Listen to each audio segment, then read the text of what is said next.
Lord. இந்த பதிவை நான் ஏன் மெசேஜுக்கு முன்னாடியே சொல்கிறேன்னா, பலர் பாதி வரைக்கும் தான் கேட்குறாங்க. ஸோ ஏன் நான் இதை முன்னாடியே போடுறேன்னா, இந்த முழு மெசேஜும் கேட்குறதுனால நிச்சயமாக உங்களுக்கு பலன் உண்டுங்கிறதுக்காக தான் நான் இந்த மெசேஜுக்கு முன்னாடி இந்த வார்த்தைகளை நான் உங்களுக்கு சொல்கிறேன். ஏன்னா நான் 20 வருஷமாக ஊழியம் பண்ணிகிட்ருக்கேன். இது வரைக்கும் காணிக்கை வாங்காமல் தான் ஊழியம் பண்ணிகிட்ருக்கேன். சரிங்களா? இப்போது இந்த மெசேஜில் என்ன விஷயம் இருக்குதுன்னு சொன்னால், கர்த்தர் நம்மளை எந்த அளவுக்கு பாதுகாத்து அருமையாக வழிநடத்துவாருங்கிற ஒரு வார்த்தை இருக்குது. சரிங்களா? நாம் எப்படி வாழணும், எப்படிப்பட்ட சூழ்நிலையிலையும் நம்ம எப்படி வாழணுங்கிறத பற்றி தான் இந்த மெசேஜில் இருக்கும். இப்போ பாருங்கள், 20 வருஷமாக ஊழியம் பண்ணுறேன், நான் இது வரைக்கும் காணிக்க வாங்கலை. சரிங்களா? எனக்கு உடம்பு முடியலைங்கிறது எப்படி சொல்லன்னா, உண்மையிலே ஒவ்வொரு நாள் இரவையும் தாண்டி பகல் பார்க்குறது அவ்வளோ கவலையாக இருக்கும், அவ்வளோ வேதனையாக இருக்கும், அவ்வளோ உடம்பு முடியாமல் நான் இந்த பதிவை போட்டுட்ருக்கேன். இதை விட இன்னொன்று, நான் இருக்கிறது வாடகை வீடு. சரிங்களா? என் ஒய்ஃபு இன்றைக்கி தான் கடைசி நாள் வேலைக்கு போகிறாங்க. இதுக்கப்புறம் என் ஒய்ஃப் வேலைக்கு போக மாட்டாங்க. ஏன்னா அவங்களுக்கு உடம்பு முடியல, அதனால் வேலையை விட்டு போக வேண்டாம்னு சொல்லி நிறுத்திட்டேன். சரிங்களா?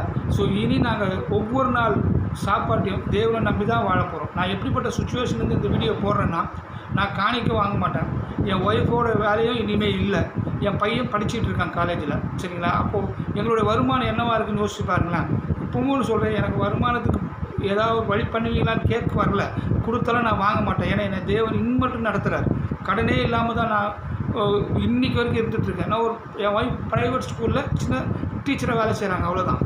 இப்போ அதுவும் வேண்டான்னு சொல்லி தான் நிறுத்திட்டேன். ஏன்னா தேவன் நடத்துவார் இல்லைங்களா? அப்போ நான் இப்போ உலகத்தின் பார்வையில் நான் இப்படிப்பட்ட சுச்சுவேஷனில் இருக்கேன்னா, எனக்கு உடலில் பலனே கிடையாது. சரிங்களா? வேறு வருமான வாய்ப்பும் இல்லை. ஆனால் தேவன் நடத்துவாருங்கிற மிகப்பெரிய விசுவாசத்தில் தான் நான் ஒவ்வொரு நாளும் என்னுடைய நாளை தள்ளிகிட்ருக்கேன். ஏன்னா தேவன் உண்மை உள்ளவர், அவர் நல்லவர் இல்லைங்களா? அவரை நம்பி இருக்கிறவங்கள தேவன் ஒருபோதும் கைவிட மாட்டார். தேவன் விரும்புவதெல்லாம் அவர் சித்தப்படி செய்து பரிசுத்தமாக வாழ்ந்து தேவன் பார்க்கிறாருங்கிற அந்த பயத்தோடு நம்ம வாழணும். இதுதான் தேவன் விரும்புவது. சரிங்களா? ஸோ தயவுகூர்ந்து இந்த பதிவை முழுசாக கேளுங்க. உங்கள் வாழ்க்கையில் எந்த விதமான கவலையும் பலவீனமும் பாரமும் துக்கமும் எது வந்தாலும் கர்த்தர் உங்களை கண்டிப்பாக அவைகள் எல்லாவற்றிலிருந்து மீட்பாருன்னு விசுவாசிங்க. கர்த்தர் உங்களை ஆசீர்வதிப்பார். பேசலாம். இன்றைக்கி இந்த பதிவில் நம்ம எதை குறித்து பார்க்க போகிறோன்னா, நம்மக்கிட்டேருந்து தேவன் எதை எதிர்பார்க்குறார், நம்மக்கிட்ட தேவன் எதெல்லாம் இருக்கணும்னு ஆசைப்படுறார் அப்படிங்கிறத குறித்து தான் பார்க்க போகிறோம். பார்த்தோம்னா தேவன் நம்மக்கிட்ட என்ன விதமான குணங்கள் இருக்கணும், நாம் எப்படி நடக்கணும் அப்படிங்கிறத எதிர்பார்க்குறதோடு மட்டும் இல்லாமல் எப்படிலாம் இருக்கணுங்கிறத தேவன் நமக்கு வாழ்ந்தும் காட்டிட்டு போயிருக்கார் இல்லைங்களா? அதை குறித்து பார்ப்போம். நம்ம அப்போ தான் தேவன் எப்படியெல்லாம் நம்மளை நேசிக்கிறார், எப்படிலாம் நம்மளை வாழ சொல்கிறார் அப்படிங்கிறத நம்ம நல்லா தெரிஞ்சுக்க முடியும். இதில் பார்த்தோம்னா, அதாவது இயேசு கிறிஸ்து சிலுவை மரணத்துக்கு போகிறதுக்கு முன்பாக யூதாஸ் காரியத்தோட அந்த மனுஷனால் காட்டி கொடுக்கப்பட்டார் இல்லைங்களா? அந்த காட்டி கொடுக்கப்பட்ட அந்த ஆரம்பத்திலேயே பார்த்தோம்னா மல்கூஸுங்கிறவனுடைய காதை பேதுரு என்ன பண்ணுவார், போய் அவசரப்பட்டு வெட்டி விட்டுருவார் இல்லைங்களா? அந்த வெட்டின காதை தேவன் எடுத்து ஒட்ட வச்சுருப்பார். நல்லா பாருங்கள், எத்தனை பயங்கரமான நேரம் இல்லைங்களா? அந்த நேரத்தில் தேவன் நிதானம் தவறாமல் இருந்தார். நம்ம வாழ்க்கையில் எத்தனை ஒரு பரபரப்பான விஷயங்கள் வந்த உடனே நம்ம உண்மையில் துணிஞ்சு அக்கிரமம் பண்ணுறவங்களோ அயோக்கியத்தனம் பண்ணுறவங்களோ இல்லை.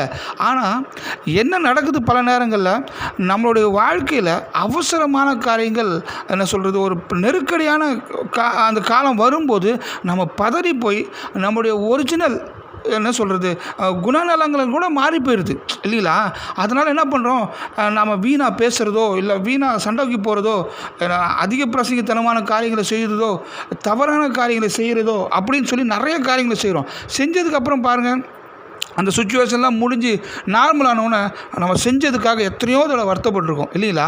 ஆனால் தேவன் பாருங்கள் எவ்வளோ நிதானமாக இருந்தார். அப்போ நம்ம வாழ்க்கையில் எவ்வளோ நிதானமாக இருக்கணும், அந்த நிதானத்தை தருவர் தேவனாகிய இயேசு கிறிஸ்து, ஆவியானவர் தான் இல்லைங்களா? இப்போ பாருங்கள், அது கெத்செமனே தோட்டத்தில் தேவன் பாடுகளை ஆரம்பிக்கிறதுக்கு முன்பாக மல்கூஸோட காதை தேவன் ஒட்ட வச்சார். அது மட்டும் இல்லாமல் அதுக்கப்புறம் பார்த்தீங்கன்னா தொடர்ச்சியாக தேவன் வேதனைகளையும் பாடுகளையும் எவ்வளோ பயங்கரமான காரியங்களை சகிச்சார். நமக்கு எல்லாருக்கும் தெரியும், சிலுவையில் தேவன் அறையப்பட்டார் இல்லைங்களா? அதே மாதிரி பாருங்கள், தேவன் கடைசியாக மரித்த பிற்பாடும் தேவன் என்ன பண்ணார், அவருடைய விழாவில் ஒருத்தன் என்ன பண்ணுறான், ஈட்டியை கொண்டு வந்து குத்துறான் இல்லைங்களா, அவன் பேர் வந்து லாங்கினஸ் அப்படிங்கிற மனுஷன். அந்த லாங்கினஸ்ங்கிற அந்த போர் சேவகன், ரோம போர் சேவகன் இயேசு கிறிஸ்துவோட இருதயத்தில் ஈட்டியால் குத்துனாலும் அந்த சமயத்தில் ஈட்டிக்குள் அந்த இருதயத்திலேருந்து வந்த ரத்தமும் தண்ணி அவன் கண்ணில் பட்டு பார்வை குறைபாடு உள்ளவனாக இருந்தால் அவன் கண்ணில் அந்த பார்வையை தேவன் சரி பண்ணார். பாருங்கள், தேவன் ஆரம்பத்துலேயும் பாடு அனுபவிக்க போகிற ஆரம்பத்துலேயும் தேவன் என்ன பண்ணார், ஒரு அதிசயம் செஞ்சார் இல்லைங்களா. அதே மாதிரி தேவன் தன்னை எல்லாம் முடித்த பிற்பாடும் தேவன் ஒரு அதிசயம் செய்தார். அப்போது அவர் தேவன் இதுலேருந்து நமக்கு என்ன சொல்ல வர்றார் தெரியுங்களா, நாமளும் கர்த்தருடைய சாயலில் வாழ ஆரம்பித்தோம்னா நாம் இருந்தாலும் நம்மளை கொண்டு தேவன் அதிசயம் செய்ய வைப்பார். அல்லேலூயா. அதே போல் நாம் அங்கே இல்லைனாலும், ஒருவேளை மரித்தாலும் மட்டும் இல்லை, நாம் அங்கே இல்லைனாலும் நம்மளை கொண்டு தேவன் அங்கே அதிசயங்களை செய்ய வைக்க வல்லவராக இருக்கிறார். அதாவது நாம் என்றைக்கோ பேசின வார்த்தைகள், நம்ம என்றைக்கோ செய்த காரியங்கள், இல்லை நம்ம வேண்டான்னு ஒதுக்கி வச்ச காரியங்கள், இப்படிப்பட்ட பல காரியங்கள் மற்றவங்களுக்கு திடீர்னு ஆசீர்வாதமாகவும் நன்மையாகவும் மாறும். நாம் விசுவாசிக்கணும். ஏன்னா தேவன் நான் செய்ததை காட்டி நீங்கள் அதிகமாக செய்வீங்க சொல்லியிருக்கார் இல்லையா. அப்போது பாருங்கள், ஆரம்பத்துலேயும் தேவன் ஒரு பெரிய அதிசயம் செய்தார், காதை ஒட்ட வச்சார். முடிவிலையும் தேவன் மிகப்பெரிய அதிசயத்தை செய்தார். இப்போ அதனால் என்ன நடந்துச்சு தெரியுங்களா, அந்த லாங்கினஸ்ங்கிற மனுஷன் இரத்த சாட்சியாக மரித்தார். ஒரு போர் சேவகனாக இருந்தவர், அவரை எந்த அளவுக்கு சித்திரவதை பண்ண முடியுமோ அதுக்கப்புறம் சித்திரவதை பண்ணாங்க. ஆனாலும் அந்த மனுஷன் என்ன பின்மாற்றத்துக்கு போகவே இல்லை. அவரோட நாக்கை வெட்டினாங்க, இயேசு கிறிஸ்துவை பற்றி பேசக்கூடாதுன்னு சொல்லி என்னென்னமோ காரியம் செய்தாங்க. ஆனாலும் அவர் தன்னுடைய ஜீவனை இழக்கிற வரைக்கும், அதாவது தலையை வெட்டி கொன்னாங்க, இரத்த சாட்சியாக அவர் மரித்தார். அது வரையிலும் அவர் இயேசு கிறிஸ்துவை மறுதளிக்கவே இல்லை. எத்தனை பெரிய பாடு துக்கம் வேதனை வந்தாலும் அவர் தேவனை விட்டு பின்னாடி போகவே இல்லை. கர்த்தருக்கு உண்மையாக இருந்தார். சரிங்களா. அப்போ நாம் எத்தனை அதிசயங்களை தேவன்கிட்டருந்து வாங்குகிறோம், எத்தனை அற்புதங்களை நம்ம தேவன்கிட்டருந்து வாங்குகிறோம், எத்தனை ஆசீர்வாதங்களை தேவன்கிட்டருந்து வாங்குகிறோம். நம்ம யோசிச்சு பாருங்கள், நம்மளால் முடியாத எத்தனையோ காரியங்களை தேவன் நமக்கு செய்கிறார் இல்லைங்களா. அப்போது அவ்வளோ ஆசீர்வாதத்தை வாங்குகிற நாம் எவ்வளோ தூரத்துக்கு உண்மையாக இருக்கிறோம். சிலர் சொல்லலாம், நாங்கள் எங்கே ஆசீர்வாதமாக இருக்கோம், நாங்கள் இன்றைக்கி இவ்வளோ கடனில் இருக்கோம், நாங்கள் இன்றைக்கி இவ்வளோ துக்கத்தில் இருக்கோம், நாங்கள் இவ்வளோ வியாதியில் இருக்கோம், இவ்வளோ கஷ்டத்தில் இருக்கோம், எங்களுக்கு எங்கே தேவன் செய்தார்னு சொல்லி நம்ம நினைக்கலாம். உண்மைக்கு சொல்கிறேன், நாம் முழுகாமல், நாம் மறிக்காமல், நாம் இல்லாமல் போகாமல் இருக்கிறது தேவனுடைய சுத்த கிருபை. ஆமாம் தானுங்களா.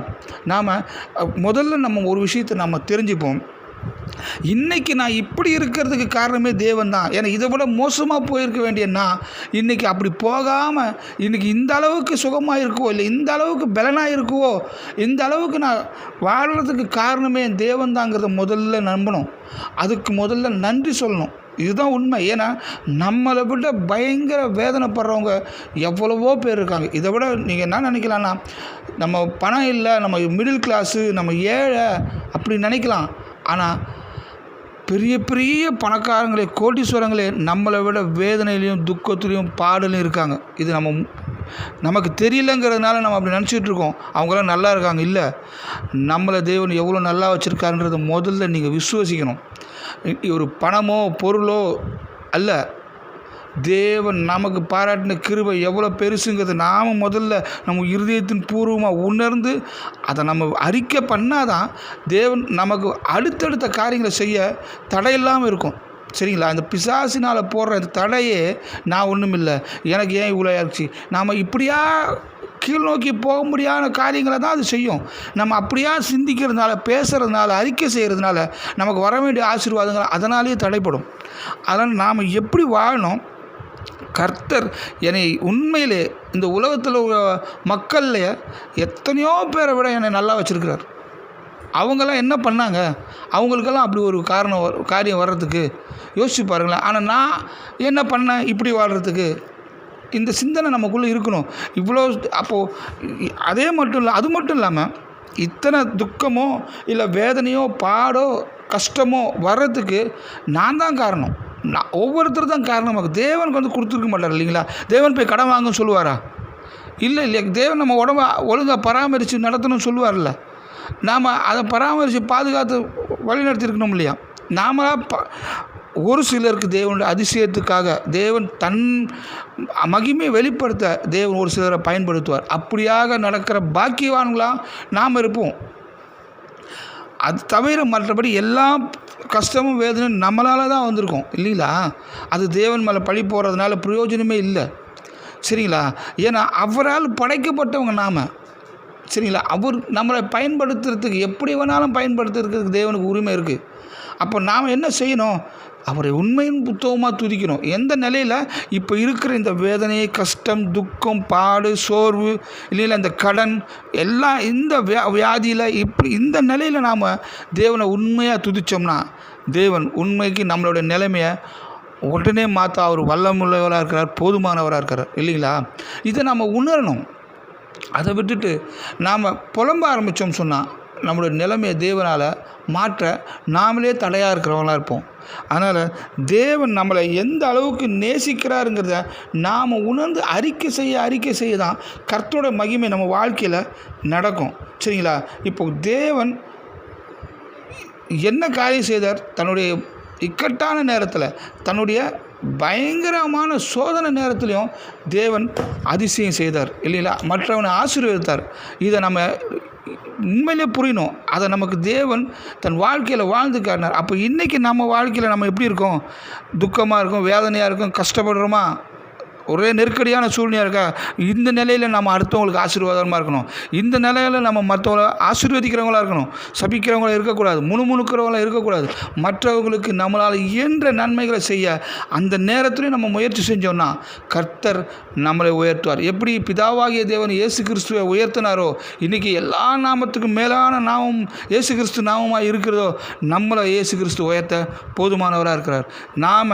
நம்ம இந்த நிலையில் கர்த்தரை உண்மையாக தேடணும்னா, நாம் இருக்கிற இந்த நிலையில் கர்த்தருக்கு நம்ம உண்மையாக நம்ம வாழ்வோம்னா, நம்ம இருதயத்தின் ஆழத்திலிருந்து தேவனுக்கு நன்றி செலுத்தி விசுவாசம் உள்ளவர்களாக, அவருக்கு உண்மை உள்ளவர்களாக கீழ்ப்படைந்து வாழ்வோம்னா கர்த்தர் இன்றைக்கு நம்மளுடைய இந்த மோசமான, பலவீனமான, வேதனையான அந்த சூழ்நிலையை மாற்ற போதுமானவராக இருக்கிறார். கடனாக அதிசயத்தக்க விதமாக மறையும். நாம் அடுத்தவங்களுக்கு முழு மனசோட எந்த சுச்சுவேஷனாக இருந்தாலும் உதவ முன் வரணும், ஆசீர்வதிக்க முன் வரணும். சரிங்களா?